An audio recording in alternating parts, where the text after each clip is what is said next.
Welcome to the Transformational Coach podcast with me, Rhona Barton, giving you competence with confidence. Welcome back to this week's episode. We're still working around authenticity, and this week we're thinking about how we can be authentic. So, first of all, and as ever, let me check in. How are you today? How are you really doing at the moment? For me, over here in Aberdeen in the northeast of Scotland, things have been reasonably steady.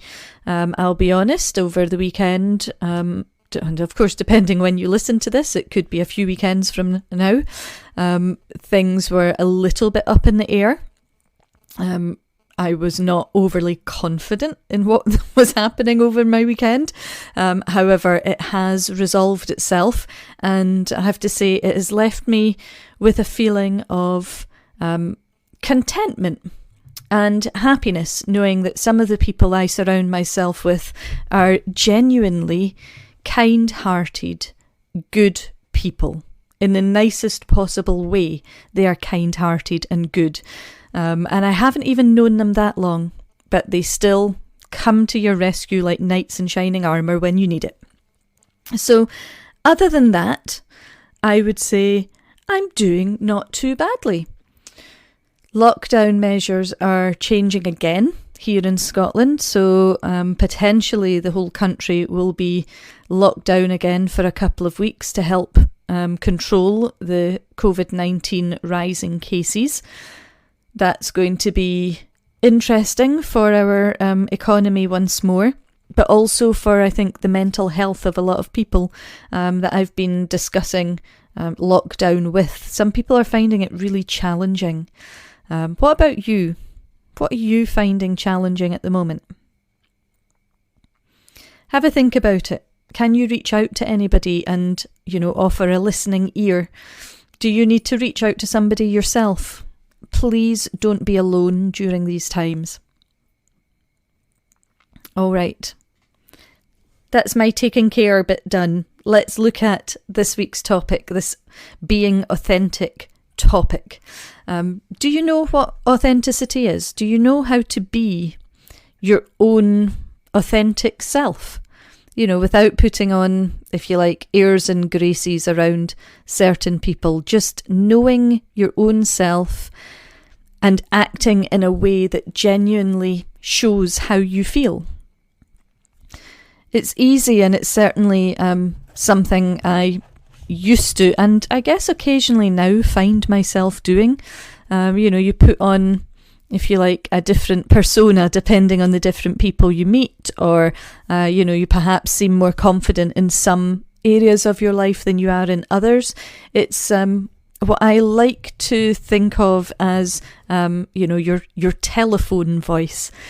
It's that way that there's a certain way you speak when you answer the phone at work compared to perhaps the way you speak when you answer the telephone at home.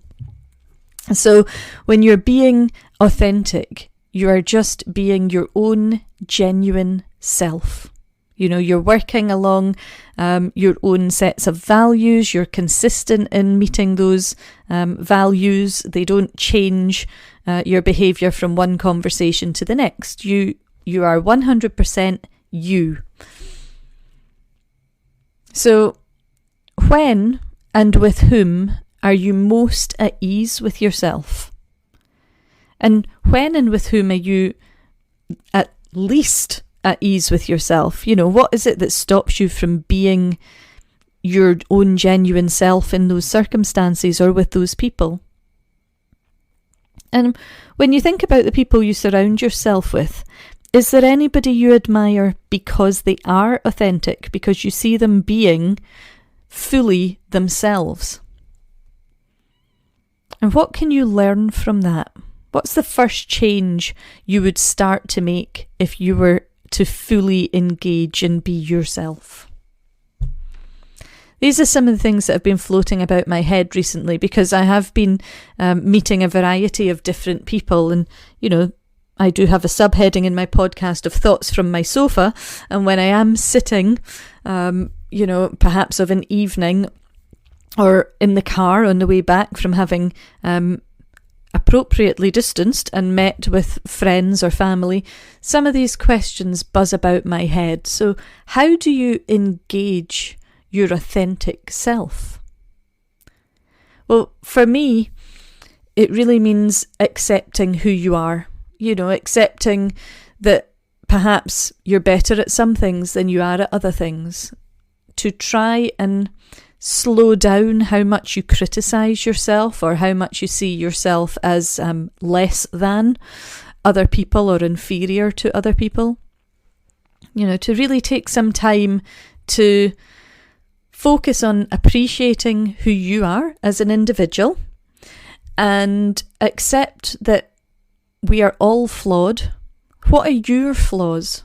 And how can you become comfortable enough with them that you really just absorb them into part of the uniqueness that is you? So do you have a hobby or an interest that is different to that of your friends or of your family? Are you what you would class as the black sheep, if you like, because you don't seem to follow and tick the same boxes as everybody else in your family or social circle? That's excellent. I like that person. That person is interesting to me. What makes you interesting to you, and how do you bring that into your everyday life? So look at supporting your self-esteem as well. And I think especially at the moment, people seem to be feeling less confident and less sure of themselves at the moment. And I understand completely why. It can be quite a scary time with this fear of the unknown. We don't know what's happening. We don't know how long the pandemic will be with us, but we still have to try and, just crack on with life in the best way we can.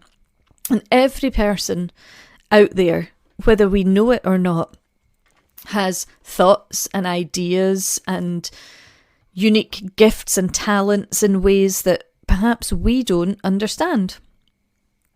But it is hard to act in a way that is genuine to your personality if you doubt yourself and if you lack confidence in yourself.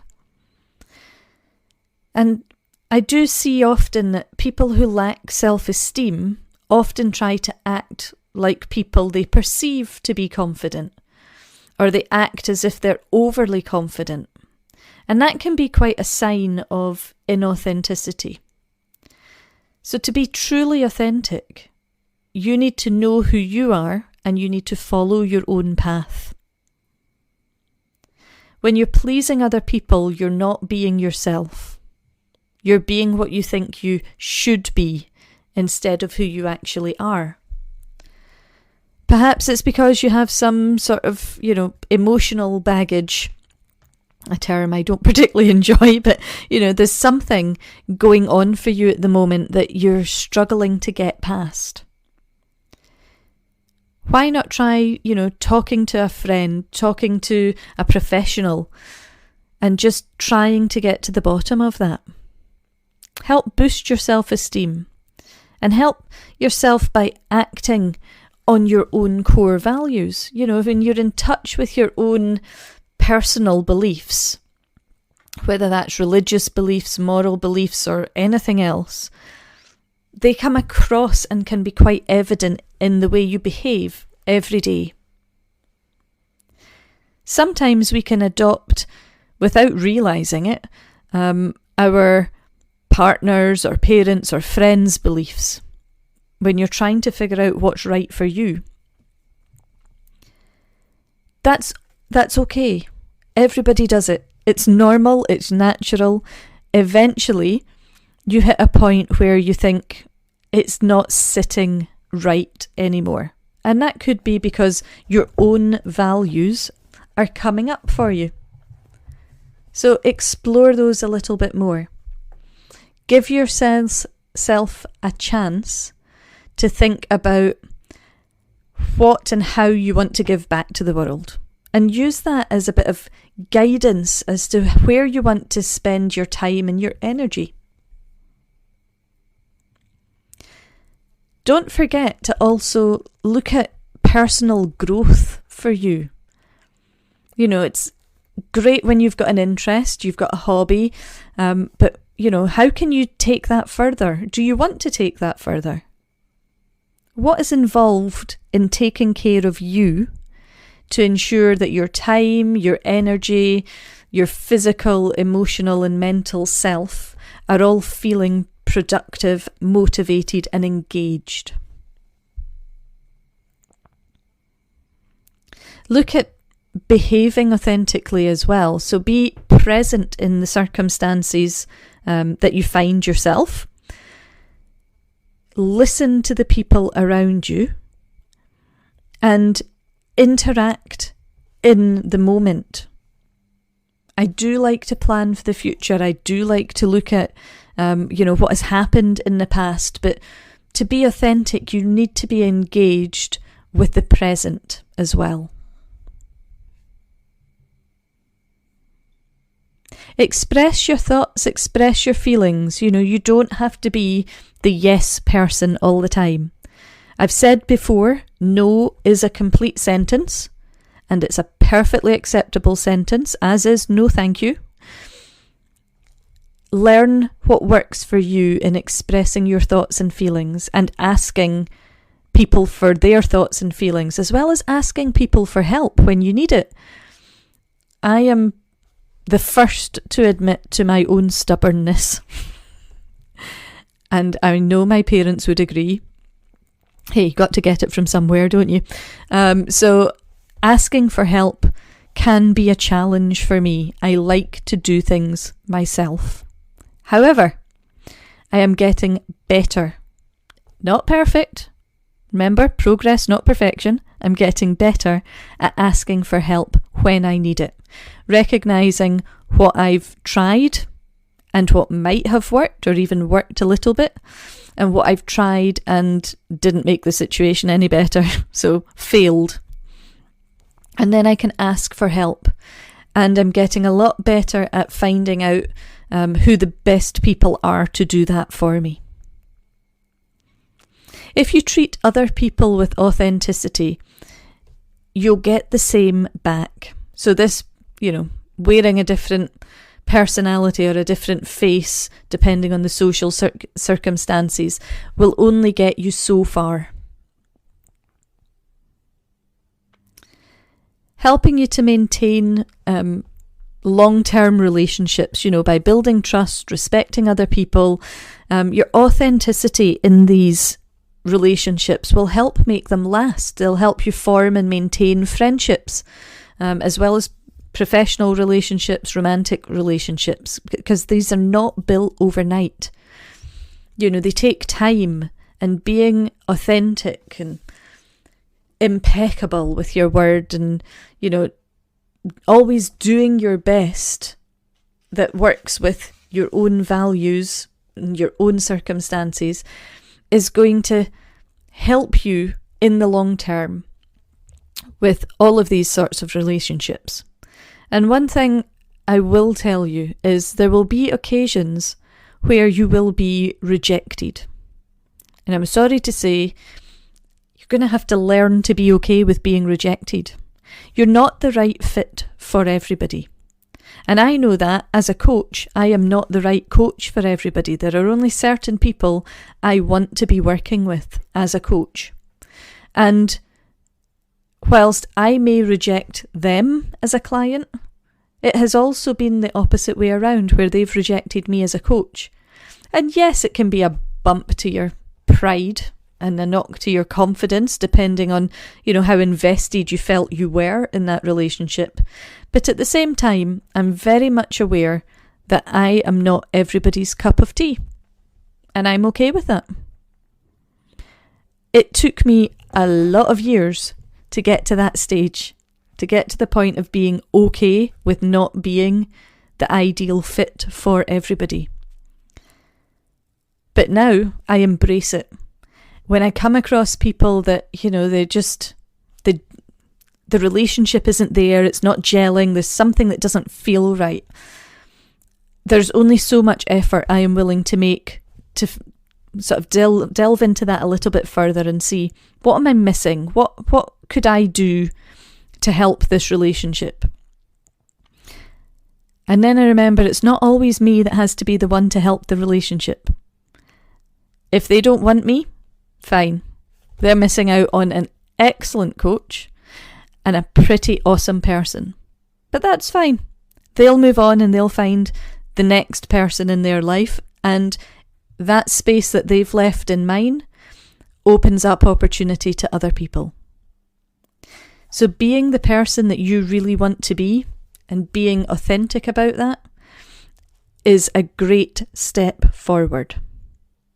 What I'd like you to do is think about who you admire because they are authentic. And then think about who might admire you if you stepped into being your own authentic self. Let me know what you think about this. As ever, feel free to drop over an email, social media, website, etc. You'll get all the information on my contact page. And next week we'll be looking, still on our topic of authenticity, at how you can let your inner beauty shine and begin to love yourself now. In the meantime, look after yourself. Please take care and stay safe. And I'll speak to you next week. Bye for now.